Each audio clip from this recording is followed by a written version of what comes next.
We've all found ourselves in conversation and felt attacked. Like, we started off talking about one thing, and then the other person twisted our words, and before we knew it, we lost our cool, lost respect in their eyes, and maybe even acted like a jerk. Now, I don't normally do the same person twice in a row, but this interview between Cathy Newman and Jordan Peterson was just too interesting of an opportunity to discuss how you can handle someone who uses subtle conversational tricks to bully you into looking dumb. So in this video, you're going to see firsthand some of the most common tricks that people might be using on you, and you're also going to learn how to reverse those so that you can walk out of a kind of aggressive situation having earned more respect than you had going in. So first off, to stop a conversational bully, you have to realize what's going on before it's too late. Now, typically a person will reveal their aggressive attitude early on with their tone of voice and their word choice, kind of like this. But it's not, I wasn't specifically aiming this message at young men to begin with. It just kind of turned out that way. And it's mostly, you admit, it's mostly men listening. In this case, Cathy is indicating very clearly that she thinks Jordan has done something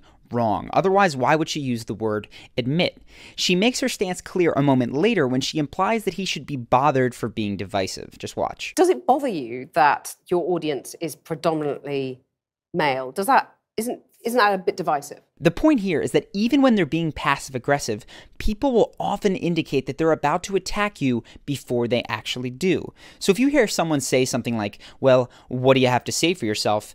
Be prepared. That person thinks that you've done something wrong and you need to be very careful what you say next. Not because you did do something wrong, but because a conversational bully may be trying to trap you into saying something that you disagree with so that they can attack that straw man. And the first way that this often happens is called the "so you're saying" trap. Here's what it looks like. So you're saying women have some sort of duty to sort of help fix the crisis of masculinity. Women want to dominate. Is that what you're saying? No, right. So you're saying that anyone who believes in equality, whether you call them feminists, call them whatever you want to call them, should basically give up because it ain't going to happen.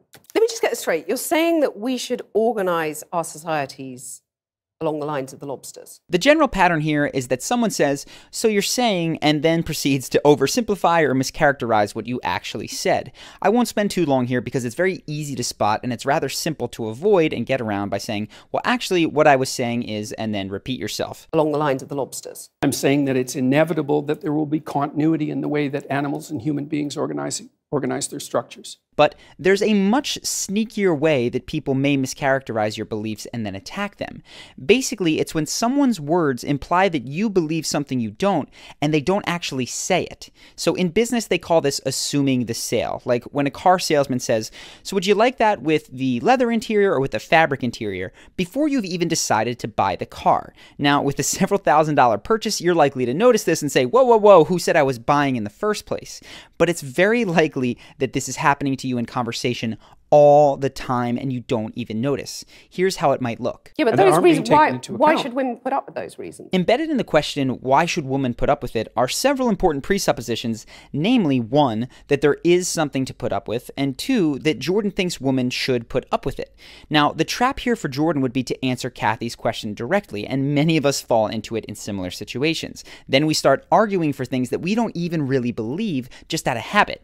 Instead, you need to identify that hidden presupposition and then call it out. So watch how carefully Jordan listens to Cathy's questions so that he can catch what she's not saying. Why should women be content I'm not not saying to that get they to the should top? put up with it. I'm saying that the claim... Here's another example of assuming the sale from later in that conversation. See if you can spot the hidden presupposition and ask yourself what you might say to respond to it. Which women do a lot of.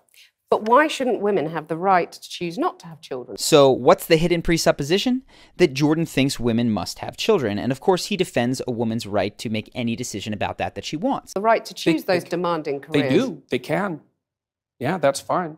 But you're saying that makes them unhappy. Here's one more example. See if you can spot the hidden presupposition here. So you're not going to say to your followers now, quit the abuse, quit the anger. Did you catch it? The presupposition is that Jordan's followers are abusing people. Now, he can't answer that question directly. He has to address that hidden point first, and he does. Well, we'd need some substantial examples of the abuse and the anger before I could detail that question. There's a lot of it out there. When I cut the clips like this, it makes it very easy to see these hidden presuppositions, but in real time, this can be difficult. One simple thing that you can do to make it easier on yourself is to purposely assume a relaxed posture, as Jordan does throughout this entire conversation.